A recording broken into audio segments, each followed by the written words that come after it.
Hello and welcome back to the game on. जय श्री राम, जय श्री हनुमान। दोस्तों तो बात करेंगे इंडिया वर्सेस श्रीलंका सीरीज की, बात करेंगे विराट कोहली की, बात करेंगे दिनेश कार्तिक की। हम सभी को पता है कि टीम इंडिया जो है ओडीआई सीरीज हार गया। टी20 सीरीज जीती थी, लेकिन ना वहां पर रोहित शर्मा थे ना विराट कोहली थे।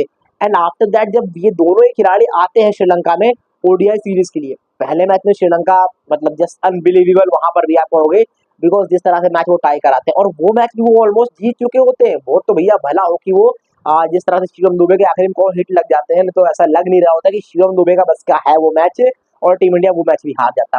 जैसे तैसे वो ड्रॉ हो जाता है, टाई हो जाता है। एंड इसके बाद जो दो मैच आते हैं, श्रीलंका जस्ट अनबिलीवेबल। जिस तरह से पहले मैच में 32 रन, दूसरे मैच में 32 रन से हार, एंड तीसरे मैच में तो भैया 100 रन से ऊपर की हार रहती है। और इसके बाद विराट कोहली, वैसे तो पूरी सीरीज में कोई नहीं चला वहां पर, लेकिन रोहित शर्मा को अगर हम छोड़ दें तो यहाँ पर जब आप देखोगे साफ तौर पर विराट कोहली वो प्लेयर होते हैं जिनकी ओडीआई एवरेज कुछ 55-58 की है, लेकिन इस पूरी सीरीज में उनके रन आते हैं 58। और इसके बाद क्या है, लगातार चर्चाएं तेज हो जाती हैं कि क्या विराट कोहली जिस तरह से स्पिनर्स के अगेंस्ट फंस रहे हैं, ये बहुत बड़ी समस्या है क्या। और जिस तरह से वो लगातार तीनों मैचों में एलबीडब्ल्यू हुए, तो यहाँ पर अब दिनेश कार्तिक का बहुत बड़ा स्टेटमेंट आ गया है। बिकॉज हम सभी को पता है कि दिनेश कार्तिक बहुत करीबी रहे हैं विराट कोहली के, आरसीबी के लिए बहुत साल खेले हैं, और उनको पता है विराट कोहली किस तरह के प्लेयर है। तो वो साफ तौर पर क्रिक बट से बात करते हुए ये कहते हैं कि मुझे नहीं लगता कि ये कोई वरी साइन है, कि वो कहते हैं साफ तौर पर मुझे नहीं लग रहा है कि ये कोई चिंता का विषय है या कोई फॉर्म खराब है।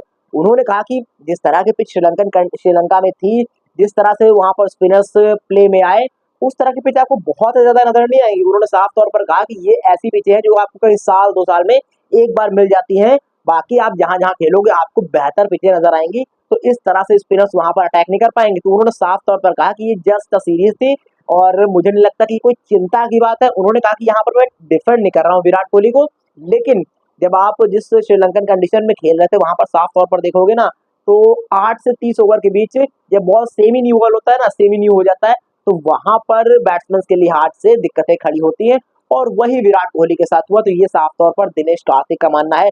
अब दिनेश कार्तिक मतलब जिस तरह से उन्होंने कहा कि मैं डिफेंड नहीं कर रहा हूँ, वो ये भी दर्शाता है कि हाँ भैया विराट कोहली की टीम में रहे हैं, तो वो भी शायद डिफेंड करने की सोच भी रहे हो। लेकिन आप देखोगे एक चीज तो ये जरूर है कि वहां पर रन नहीं बन रहे थे इतनी मतलब अच्छे से। और दूसरी चीज आपको ये भी मानना होगा कि वो विराट कोहली है। मतलब किंग क्यों कहा जाता है उन्हें, इसीलिए किंग कहा जाता है कि वो विराट कोहली है, और वो किसी भी परिस्थितियों में किसी भी तरह के पिच पर वो रन बना सकते हैं। तो वही चीज थी। आप देखते हैं कि विराट कोहली की क्या ये वाकई एक जस्ट सीरीज थी, बिकॉज पूरे के पूरे साल में सिर्फ एक 50 आई है जो टी20 वर्ल्ड कप के फाइनल में आई है। आईपीएल छोड़ दो आप, तो टीम इंडिया के लिए कुछ नजर नहीं आ रहा है। हालांकि विराट कोहली वो कभी भी कम कर सकते हैं, हम सभी को पता है, लेकिन अब देखना पड़ेगा कि उनके रन अब कब आएंगे। बाकी आप बताइए आपको क्या लग रहा है, आप किस लिहाज से देख रहे हो।